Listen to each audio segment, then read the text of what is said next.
Business Focus with Kudzie, Sharara on the Champions League Breakfast. Good morning, Tinashe. Good morning, everyone. Great, thank you so much. Let's begin by looking at the Zimbabwe Stock Exchange, how it traded during the course of this week. So we're talking about how it traded yesterday. I think as much as they were gains, because the all-share index closed 0.79% up, and then the top 10 index also putting on 0.47%.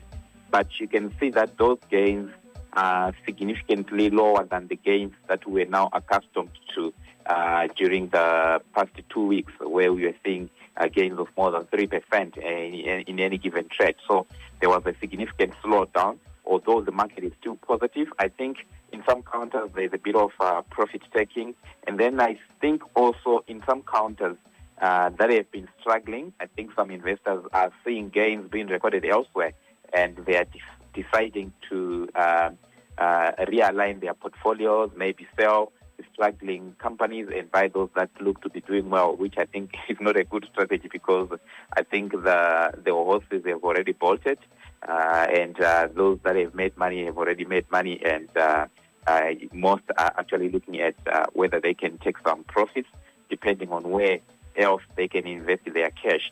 So top risers for the day, dairy board up by 14.98%. So dairy board has been up for the whole week by more than 5%. I know I tried to buy it last week Friday, but it was too late. And every day it has been gaining by 15%. So kudos to those who had bought into dairy board. Masiba Construction also positive, up by 14.98%. Eco Cash still strong, up by 14.58%. I might as well talk about what's happening at Eco Cash.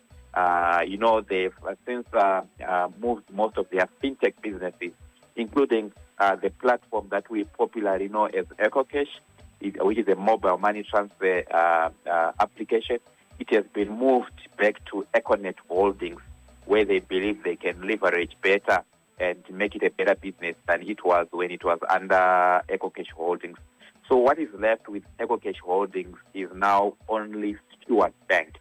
And yesterday, the company also, this is now Stewart Bank or Eco Cash Holdings, announced that it is going on a restructuring drive that will see them some job cuts at Stewart Bank. They are going to be some job cuts, job losses, but they gave the reason to say they've now since done what we now know as digital transformation, and some of the processes probably that were being done by humans or people is now being done digitally, or you now need fewer people to do some of the things that they do as a bank. So job cuts are to be expected at Stewart Bank, Eco Cash Holdings. And then also positive was Fitco, up by 14.15%. That's I'm happy I managed to get that one before it started moving. Kafka also up by 7.38%. And then on the downside, First Mutual Property down by 13.91%. So it continues to struggle. That's First Mutual Property is up by just 26.9% when you have got other counters that are almost now up by more than 100%. Ariston also a struggler. I also have that one, but it's struggling, down again by 12.5%. And then we also have GP Holdings down by 10%, National Holdings down by 8.05%. And I think in CBZ, which is also down by 3.45%, I think for CBZ, this is now profit taking. It's the second top performer on the Zimbabwe Stock Exchange with a 252% gain. It's only below one of its, they are invested in ZB Financial Holdings, and ZB Financial Holdings is up by 311%. That's the top performer. That's ZB Financial Holdings. So CBZ, I think that's a bit of profit taking. But today they are having their annual general meeting, and I'm sure CEO Lawrence Nyazema is going to give a trading update for CBZ. And if those numbers are good, probably we'll continue to see this counter continue on an upward trajectory. Hopefully, next week the following week, we should be able to also bring him on Business Focus on our Wednesday, CEO Wednesday. Maybe we can also hear more about what the bank is doing with all these acquisitions. Yesterday we spoke about them, where they were talking about that their acquisition or their offer to minorities for First Mutual Life has been extended by another 90 days if they await approval from the Competition and Tariff Commission. So this is what is happening on the ZSE. Also, maybe just looking at where investors are putting their money. In investments, the others just want to see where are others putting their money, and then they want to follow the crowd, that fear of missing out. So investors are putting on money, $7.5 million worth of ZIG, rather, not dollars, 7.5 million ZIG going into Econet, 1.3 million ZIG going into Delta, and then you also have ZHL, DZL, also getting a sizable chunk of the funds that were invested yesterday. So that's how things went on the Zimbabwe Stock Exchange. On the VFX, it continues to sing the blues, down by 0.4%. So that's the seriously for you guys. All right, Kudzie, you spoke about some job cuts that are coming through to Stewart Bank. Any other update that we can also pick from Stewart Bank? Yeah, I basically, so I think that's the major story there at Stewart Bank, where they are saying, look, we have since digitalized most of our processes, and we think there has to be some staff reduction, which they say was necessitated by the bank's ongoing digitalization initiative. And I can quote actually what CEO Courage Masharara said. He said that since 2021, the bank has been on a digitalization drive, which resulted in the upgrade of its core banking system and the modernization of its supporting infrastructure to create capacity for the business growth and enhance operational efficiencies by streamlining and automating manual processes. So yeah, this is what is happening, and digitalization is here and it's here to stay. So yeah, you have to see whether you are digitally fit, digitally equipped, so that when job cuts come to your sector, you have to be up there with others, so that you don't you are not rendered redundant, so to speak. Because he says here that the new business model and organizational structure has rendered some operational processes that require human resources redundant, and therefore necessitating the need to streamline headcount. So you have to upskill yourself in this digital economy, digital era. It's coming even into the media space, where we are seeing presenters that are AI generated, reading news, writing news. So yeah, this is the era that we are in. It's something that is inevitable. So you have to see how best you can place yourself so that you don't end up losing your job. All right, Kudzie, 8 minutes before 8 is our time right here on Business Focus. I do understand that the Institute of Chartered Accountants of Zimbabwe, ICAS, is currently having their winter school. Any highlights of what is happening at the winter school? Yeah, so that's the winter school that I'm currently attending to, or as a delegate, as a guest as well. I'm only speaking tomorrow. I'm on a panel. I'm sharing a panel on the. I think the topic of the panel that I am in is the Zimbabwean economy and monetary policy. So the panel we have the Deputy Minister of Finance, Deputy Mnangagwa. It will also have the RBZ Deputy Governor will also be there, and then myself and also Dumisani Sibanda will be on that panel. And I think what's also topical is obviously how it has the introduction of ZIC, whether it has made doing business easy or it has made doing business difficult. So maybe you can also share with me on our WhatsApp platform what you think or your experience with ZIC so far. Are you able to pay for what you want to pay? Do you think you are getting value for your money as you pay using ZIC, as you transact using ZIC? Are you making any currency losses as you trade? Is the ZIC being accepted everywhere where you want to buy? These are some of the things probably that you can also respond on, so that we can share with the accountants. So ICAS these are accountants, and I've has been to a number of conferences, and these guys, there are many of them that are here in Victoria Falls.